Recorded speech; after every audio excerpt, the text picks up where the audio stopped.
Hello, everybody, and welcome to the third, technically fourth, Technically but fifth, because we scrapped the first one.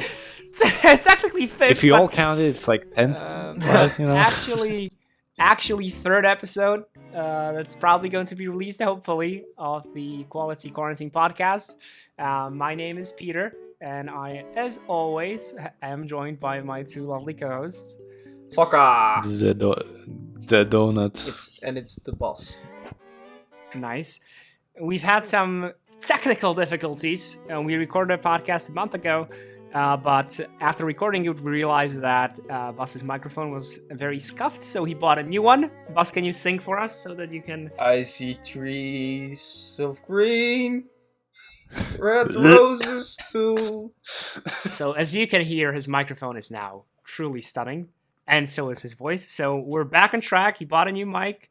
I freed up my schedule. Donut is always available. He's always here. His mic is good. Never any problems. He's the best member. He's the MVP of the podcast, let's be honest. Yeah. I'm always ready. I'm always there. Are we ready, kids? Shooting me and shots. Bus have been fucking it up for a month, but we're back. We're back on track. So Yes, nice. what's up? What's popping? Well, I've gone What's quarantine crazy, shaved my head, dyed my hair pink. Mistakes have been made. of course. Yeah, I got into fights with customers at work. Because of your hair? As well, yes. Someone called me Cancer Boy. And then I asked them to leave, and then they just wouldn't. And it was quite funny. That is... The Alberheim people. Yeah. Love them. Thank you. Yeah, it's been crazy Nice. out there. Somebody sprayed cleaning spray in my mouth the other day. We were doing a Mexican stand-up with cleaning sprays, and he just sprayed on my glass, and I couldn't see anymore. And I opened my mouth, and he sprayed just in my mouth, and I thought I had to vomit. I get paid for this. Lovely. Alberheim, if you're listening, please sponsor us. Vomiting has always been something that I think it's underappreciated for a lot of people. It's like, oh, I hate vomiting, but it's funny. It's always funny when you do it with friends. It's always funny. Wait, what? Right, Just right, casually right, vomiting Donut? with friends? Right, Donut? Oh, we're doing that. I see. I see. Damn. If I don't remember, it didn't happen. Okay. You want to tell a little vomit story? I don't know. I don't think it's a story. Not as I remember it. You know. Well, I remember the Just story a very well. casual part. Bus, do you want to tell the If story? that's okay Bus? with Donut, yes. Sure, man. Okay. Shoot it. So we were at a party, the three of us, the party of our we were at a party with a good friend of ours, Tobias, and Tobias, it was his birthday party, right? Yes. Yeah, I think so. It took place like a month after his birthday, but yes. Yeah. Okay. So I'll tell my side after Bus. okay. So Peter had two friends come over from Slovakia. Hell yeah. One of them called himself Igor. And Igor, I arrived at 2 hours after the party had started, I think, so everybody was kind of drunk. See, just to clarify that point, if you noticed, Bus said he called himself Igor. Did I? Not that his name is Igor. Oh yeah, he called himself Igor. I thought you said I called myself Igor. No, because yeah, my friends, very funny, haha men. When they came over, they made up names for each other, and one was Igor and the other one was Diesel. Whilst their normal names were Martin and Charles. That's actually that's the first time I hear that. I actually thought their names were Igor and Diesel. So yeah, it's not very funny, Oh, I thought but it was. at the same time, it is quite funny. Hilarious. But the last time your friends came over, they also did the same thing, so we were kind of already expecting different it. friends. Yeah. But yeah. so- I don't know why it's funny, but somehow it kind of is. So I arrived 2 hours later. Everybody was drunk out of their mind, so I caught up pretty quickly. And halfway through the night, Igor was just gone. I couldn't find him. So Tobias is in his living room, the second floor, and on the ground floor there's another little room. It's also a semi living room, I guess. And I went down there for some reason, Igor was just lying there on the couch with a bucket of vomit. Fucking loser. So we just, me and Diesel, the other Slovakian friend, just started watching him. We kind of had a chat, and then at one point I was like, okay, I'm done. And looking at this guy's vomit. Do you want to say what your chat was about? Diesel was trying to convince me to show my penis. Nothing wrong with that. He said we do that in Slovakia. He said he'd heard stories, and he was like, show me yours, I'll show you mine. And at one point I was like actually kind of down. I was like, but then Igor started turning around in his sleep, and he was holding the bucket, so we were like, oh fuck, he's gonna drop the bucket. But he turned around in his sleep while not spilling any vomit. So Igor, you could say that Igor literally cock-blocked you. Yeah, I kind of did. Yeah. Should put it that way. Yeah. Looking at it now, I'm absolutely fine with Igor doing that.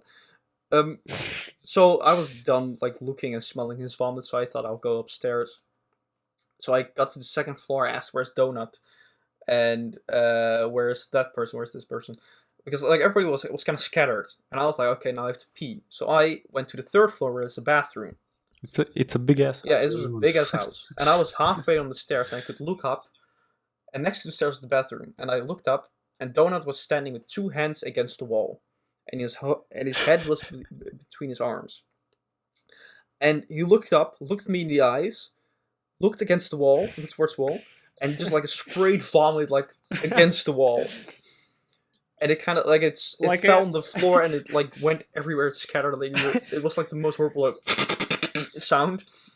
Like a grotesque Family Guy type of vomit on the wall. Like, disgustingly brown. It was like spraying. And I walked further up the stairs. I was like, what the fuck are you here? And he didn't respond. It turned out he had been waiting to go to the bathroom because somebody else was vomiting in the bathroom. Yeah. I couldn't know. And then he just was like, okay, fuck this. He didn't say a word, by the way, during this entire thing. He just sat down in his vomit. His eyes spoke for him. Yeah, he just had like this weird gaze in his eye. Wait, I sat down in it? it? Yeah, you just sat down in your vomit. And then I just went downstairs and said, like, hey, Tobias, guess what? Donut vomited on your wall. And Tobias just went like, oh, fuck. He was like, so, because he just cleaned up somebody else's shit. And then he was like, oh, fuck, I have to clean this up. So then, I can. I think Roy and I cleaned it, right? Yeah, Roy and I. Yes. And you were just sitting there holding the bucket and looking at us while we were cleaning your vomit. I really appreciate it. Yeah, hosting parties is rarely ever fun. Like you want to make the best time for everybody, and like you put a lot of work into it, and it just usually, it's not always, like of course you can't enjoy it, but especially when your friends are little assholes. It tends to be increasingly difficult to enjoy a party when you yourself organize it, because everybody just wants to do fucked up shit. I don't get why people still do it. Because I would honestly never want to host a party myself, because it seems like absolutely horrible. Well, you want to make your friends happy, right? It's a selfless. Yeah, that's in a way, it's a selfless thing to do. Like you take an L one time and do a party, then I do, and like we kind of take turns. I think it would be different if I lived on my own. I think it would be different. I can tell my story, my side of the story in the party. It's going to be probably very short, but go ahead. Yeah.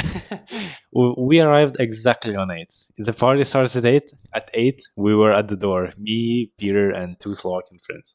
We were there, ready to party. We're good guests. 8 p.m. Exactly, yeah. So we started, to warm up a bit. All I can say, I remember everything just for 1 hour. So, we started taking some shots. I found a pen in my pocket, so we thought like, oh, it will be fun to just mark it now, how many shots we take. Pretty cool idea. So we started marking it, and I think Igor put like a timer for every time we drink. Yeah. And he puts like 10 minutes or what? No, originally the first one was 2 minutes, because that was like we had to. 2 minutes? Then it was 5, and then it was 10, and then it was half an hour for the final 2. I don't remember the half an hour. So yeah, it went pretty quickly. And I he just kept putting on the timer, and it was getting worse and worse. And the next thing I know, I woke up in Tobias' bed, with the 10 stripes on my arm and a war written beer. So it was pretty wild. I don't remember much. I didn't even know that I vomited. So that was a new thing to learn. Look at But us yeah. having our teenage lives in our Yeah, 20s. Well, buses everybody will are have to even go more. through them. Talking like I just because we talked about this yesterday, because I said like in our 20s and blah blah blah. And, like I realized yesterday, and I'm not sure Donut if you're like on the same page, like but like Bus is 3 years younger than us, you know. That is crazy, bro. What And are y- you doing? You're Mm. wasting your life. I'm the only one here born in this century. Isn't that weird? Whack.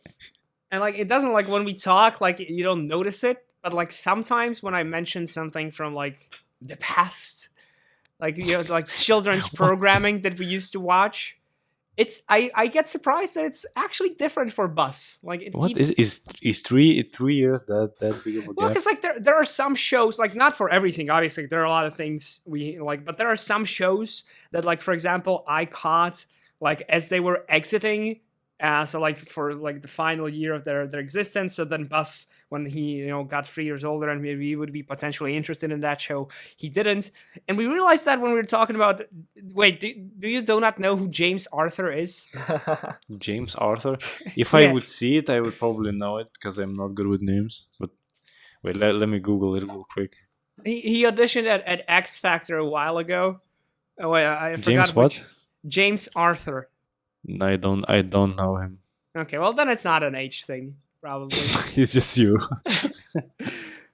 So I was surprised that Bus didn't know him. In 2012, he auditioned. So Bus, you were what? I was 11? in the 6th grade in 2012.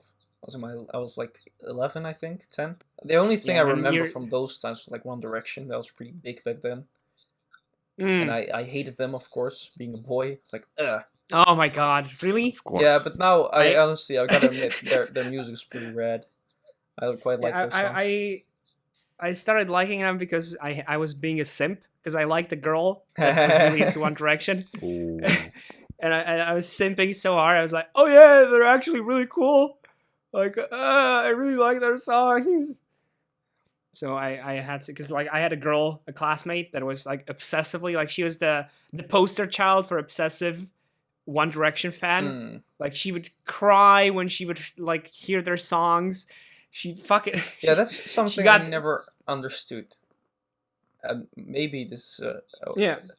my Maybe my we don't just think lack of I knowledge. don't think feel I- emotions.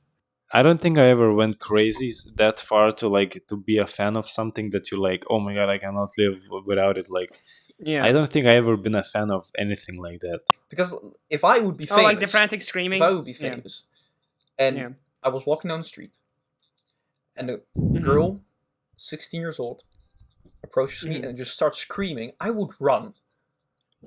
Like that's Well, not. so do they. Like so do the celebrities.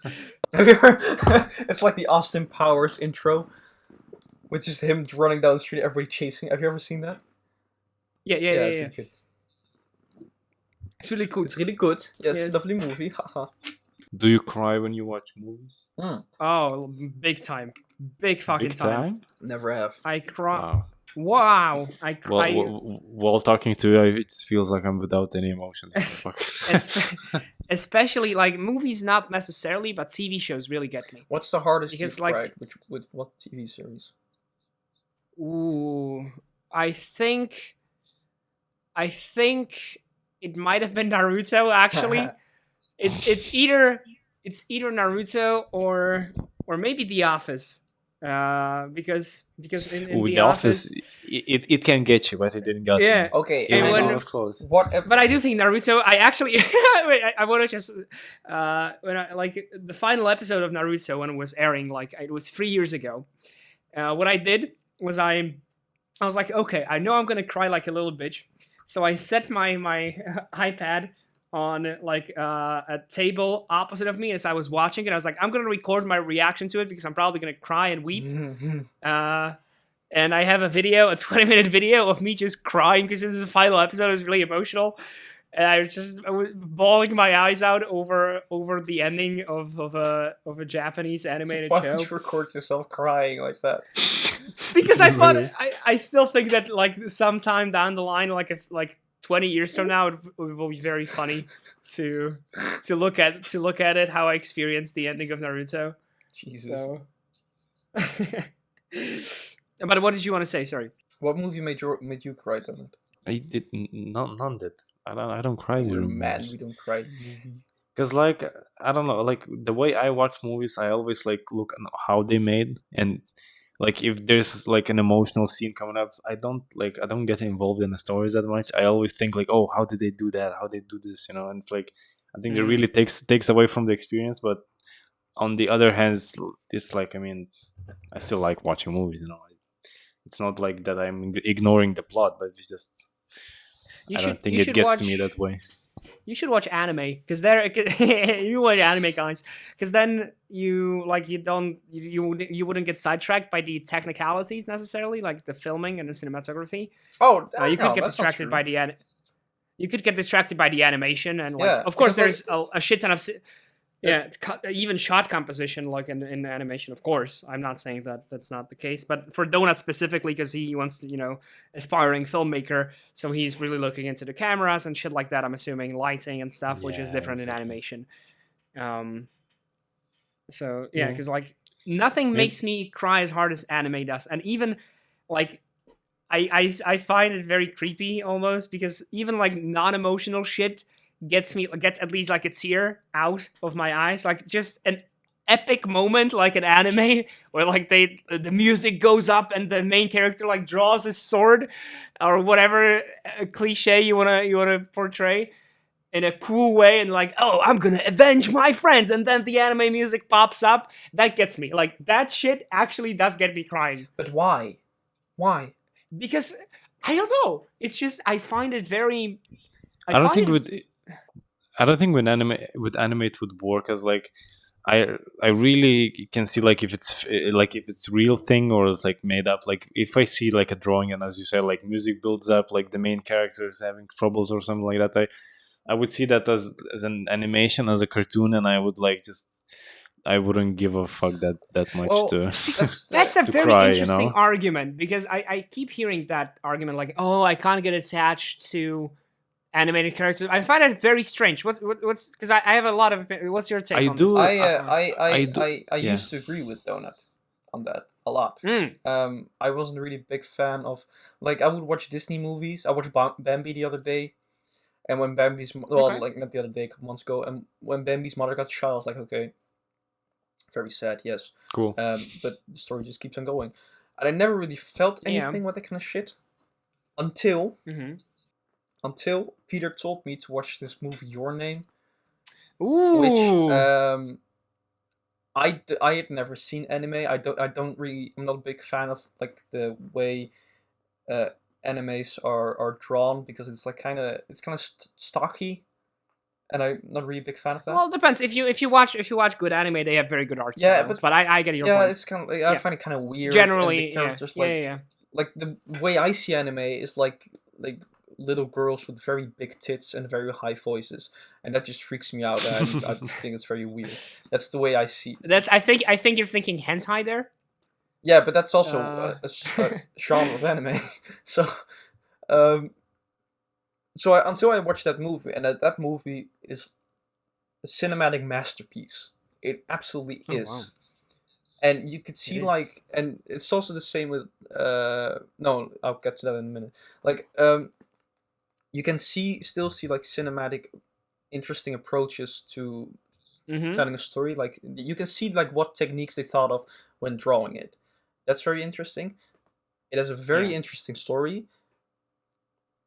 Weird if you think about it too much, but it was very good. Yeah, it does get a little. And I kind of felt like shit when watching it. I was like, oh fuck! It actually got me emotionally invested in it. Nice. I was genuinely sad when the movie ended. Yeah, it has such a it has the most emotional key moments. I remember I watched the movie like at least 10 times by now. And the second time I watched it was the most impactful for me because the movie does warrant a second watch because you miss a lot of things in the first watch that you don't even realize you miss. Is that it's that kind of a movie. And on my second watch, I was watching it with three of my girlfriends, and You had three at the same time? That's why I had a pause. Didn't say girlfriends, but girlfriends. And we were watching it together, and they're very emotional girls in the best sense of the word. That's why I like hanging out with them, because I'm an emotional girl as well. And they just started crying really fucking loud, and just really super emotional at like the emotional high points, and it made me cry really hard. And like it was just the four of us watching it, like crying. Someone be like, "Oh my god, like look at what's happening!" Like, oh, that's the sweetest. So like that was the most enjoyable, I think, movie watching experience, like the most emotional movie watching experience I think I've ever had with somebody, because we actually were like super vulnerable and super like yeah, it's kind of nice. I love watching this movie with other people, because pretty much everybody I've ever watched it with at least sheds a tear, and it's always nice to see people cry, cry with the in a boys? not twist. Gonna watch it together. Yeah, to go back to the point of like the animated thing, because like ultimately all stories we watch are just stories. Even if it's like acted or if it's animated, like it's all metaphors, it's all stories, it's all supposed to be, yeah. And of course, what you should take away from the stories is you should strip it away from the metaphors that it's trying to represent, and you're trying to distill meaning in what it has, and you're trying to find your own truths in the art that was created there. So I don't think it really matters if it's animated. And sometimes, ironically, I do find it easier to sort of relate to animated stuff than to live action stuff, because in live action, a lot of the things are put very like concretely, like this is what it looks like, this is the person that takes like. Whereas in animation, you can clearly see that it's all just one big metaphor, and it's all just, supposed to resemble certain things, and you can a lot of the times make whatever you want out of those things, and that's why it's a little more personal, I guess, to me. But yeah, I can see why you would be like, oh well, I just can't relate. I do have to disagree with you on that one, because And which one?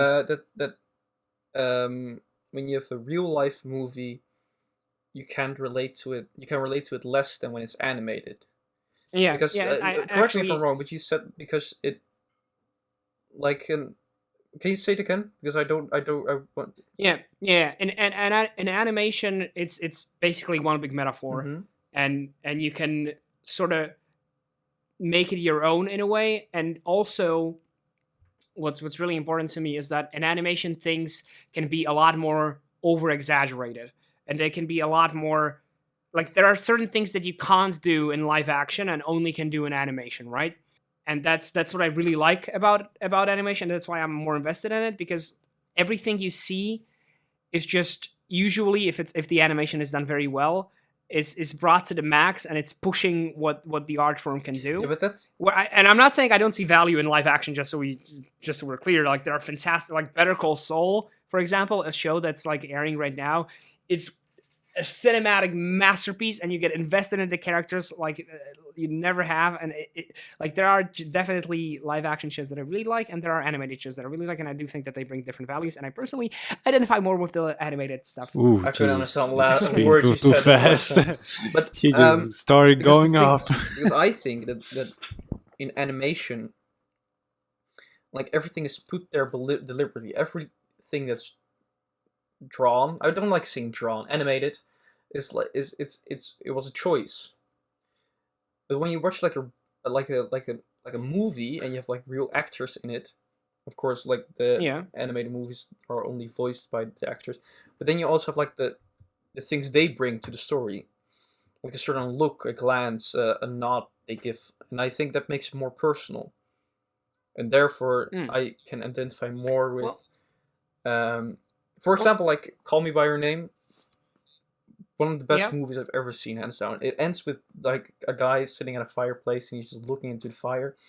And he's crying, and then like in the last second he quickly glances at the camera before the screen cuts. Like it's just magnificent. And I think that if you would animate it, it would be too distracting. like it would feel too set up. Like it felt very subtle, felt very in the moment when he did it. I don't know if it was probably scripted, and then it just like probably was. Probably scripted. Yeah, I guess some parts in movies are scripted. Well, but like most of the time, yeah. The improvised stuff in movies are like what makes it special for me. It's like somebody brings their own little touch to it, and that's the things with animation. Yeah. Like if you do bring a little touch to it, it has to be animated again, and it's like I think it's less free. It loses that. Yeah, I think it's less. Yeah, that's a very good. I agree. That's a very good point. Like there are some movies that don't do that, like that are super scripted. Yeah, I don't like those. But there are movies that allow actors to improvise, and a lot of the times the improvised scenes can be very fun. On that note, have you guys watched on Netflix? I recommended it, but I doubt you did. Middle Fuck, Got it. Middle Ditch and Schwartz. I am planning on watching it. It currently has an 8.7 on IMDb and 100% on Rotten Tomatoes, and it is an improv show, a 1 hour long improv show. They released 3 episodes on Netflix, and what they do is in the first 5 minutes they like ask the audience a question like, is anybody going to experience something in the near future that they're either excited about or fear?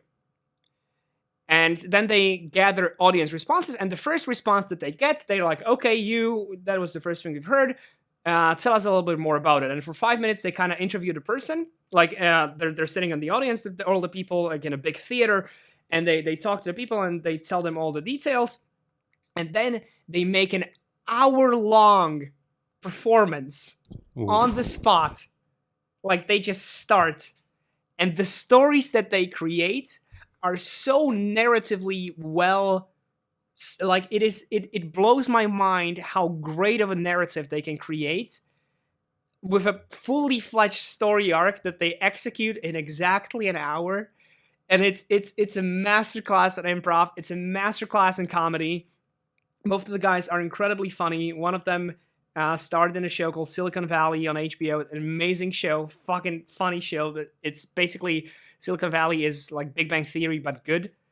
And the other one starred in Parks and Rec, which if you've seen The Office, Parks and Rec is basically like The Office, I guess. The closest comparison is that I can give, but from a different kind of world.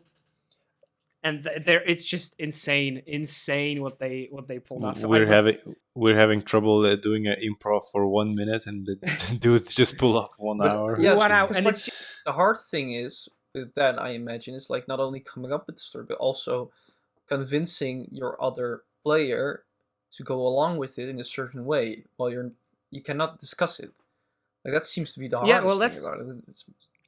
That's the beautiful thing about improv, and that's what I try to like. That's the end goal, and that's a very good thing that you just said, because the hardest thing I think in improv from the years of improv that I've done, the hardest thing is to trust the other person that you're with, and I only had that with 2 people that I used to go on improv competitions with, and it's like whatever they do, you just know you trust them enough that whatever they do, you follow, and then when you take the lead, they follow you immediately, no questions asked. Even though you have a plan, you just trust them. Like once they start doing it, you just go with them.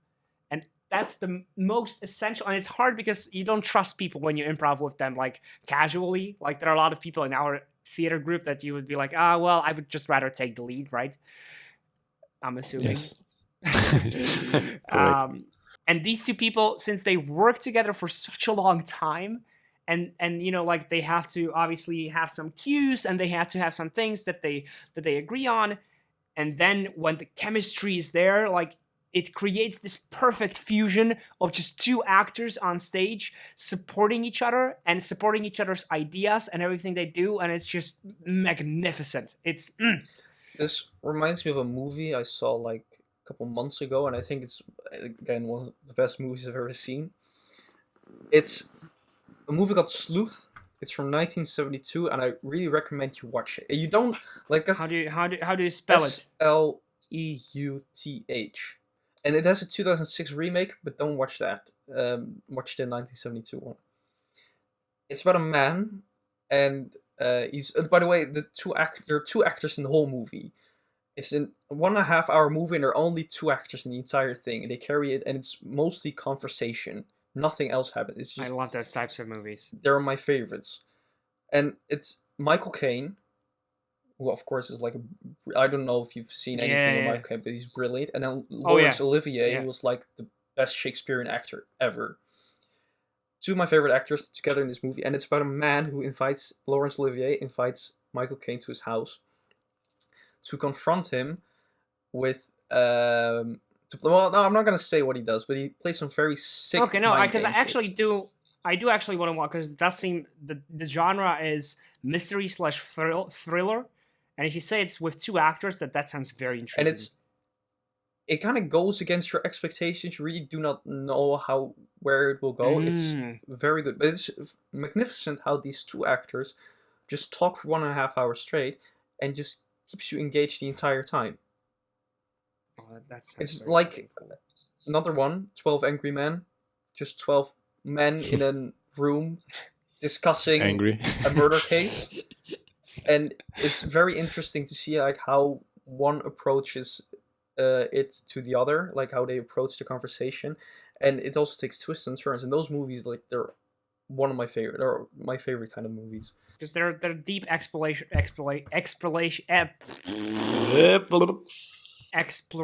of character. Yeah, it's right? Like seeing how a character approaches a certain situation tells them so much about them.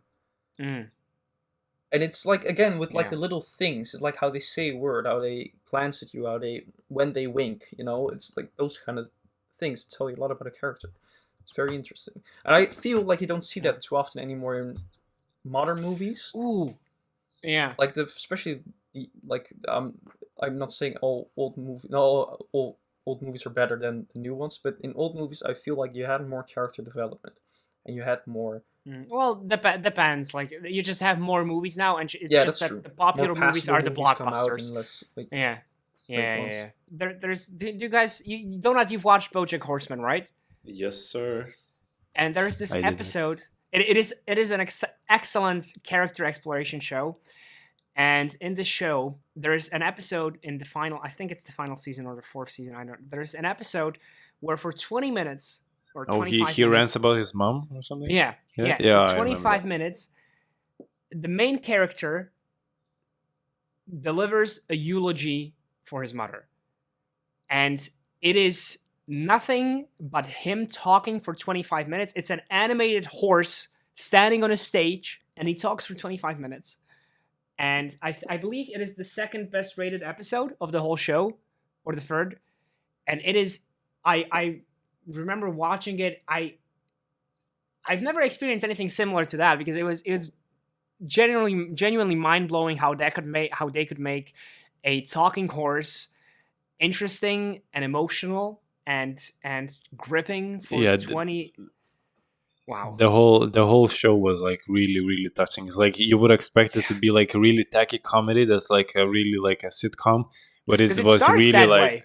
Yeah, it starts that way, but then at the end it just ends up with like he goes to a rehab for his alcoholism and stuff, and it's like it goes deep, like the whole thing. Exactly. I enjoy it. It's every season it gets darker and darker, and fuck, the final scene destroyed me. That made me cry so hard. You cried in what? Yeah. Well, what the fuck? What the fuck? Okay, without spoiling anything for anybody that wants to watch it, the final episode ends with the two main characters sitting on a rooftop, and after all the super emotional, like going to rehab and like all the bad shit, because like some really bad shit happens. I'm not gonna say what, but some really bad shit happens. And you feel all the weight in the final episode, and you feel like it should be addressed, but the final lines of dialogue in the show are a silly story from a time that he went somewhere with like blah blah blah. it's basically the final lines of dialogue after all the emotional weight and baggage is a silly story that's supposed to be a joke to make his friend laugh. And that just fucking destroyed me so hard that was the last thing that was said. It really fucked me up. It was so profound. I loved it. Yeah, it was really touching series. Yeah. But not crying worth touching. Well, the final episode was, but fair. Fucking cry, baby. So, talking about, because I think that this has evolved into cinema and TV and shit like that. So, do you guys have any other fun shows or wait, Rick and Morty. I heard Bus talking shit I about it. don't like Rick and and- Morty at all. Oh, I don't like the fan I don't like base. The Office as well. you don't like me? I really do not like The Office. I think Rick and Morty is the most brilliant show ever. No, I mean, that's really too hard, but it's a really good show. I don't like it very much. It is a very good show, but the fan base is so fucking toxic. So you don't like the fan base, but you like the show? Oh yeah, I like watching the show, but I really feel like my anus retracts when I talk to people about Rick and Morty. It's like when something becomes, and this is a stupid thing that I have, and I'm not sure if you can relate. I think you can. Like when something becomes too popular, I feel awkward talking about it. It genuinely feels very awkward for me to, like Game of Thrones, for example. I really enjoyed the show for the like from season 3 to season 6. I really enjoyed the show. Or season 2. I didn't really care for season 1, but from season 2 to season 6, I really enjoyed the show.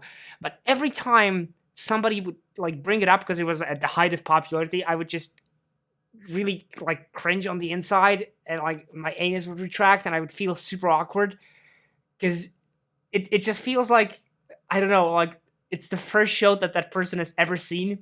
It's like, oh my god, have you seen that they did that and that in Game of Thrones? I was like, yeah. I see the show as well. I watch other shows too. I don't know. Can you? Isn't it Am more I making because myself it's clear, or like do I never- sound I like never an idiot? seen- and then you're so sick and tired of like it being everywhere? No. 'Cause that's the No, thing no, I no. had like with like the same thing you had with Rick and Morty. You don't like the fan base. The thing I had with One Direction, you know, that we talked about in the beginning. It's like the people, like they keep on talking about it, like it's constantly everywhere, and it feels like it feels like you enjoy the phenomenon more than the actual thing itself, and that really annoys me. Yeah.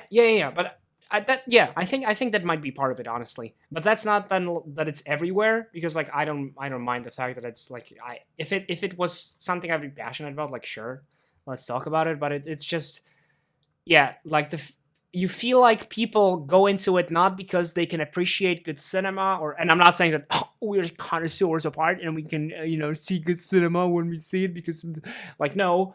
But like some people like never watched the show, and then like Game of Thrones is the first show that they ever watch, and they're blown away by every single little thing that, like it is a fantastic show. Don't get me wrong, It's mediocre. but people tend to focus on the things that, and with Rick and Morty as well. Like there are things that Rick and Morty does in an excellent way. Like it is a super funny show, and I love the show. It's one of the best shows I've ever seen for sure. But some elements that it has, like, are like they're basic animation elements, and those are the things that people sometimes gush about, and that's what I mind. Like they go into it for the phenomena, as you said, and not for the show itself. And I don't know. It's a weird thing. I like obscure shows, and there's a show that got released on 420 on Netflix called The Midnight Gospel. Have you heard about it? Nope.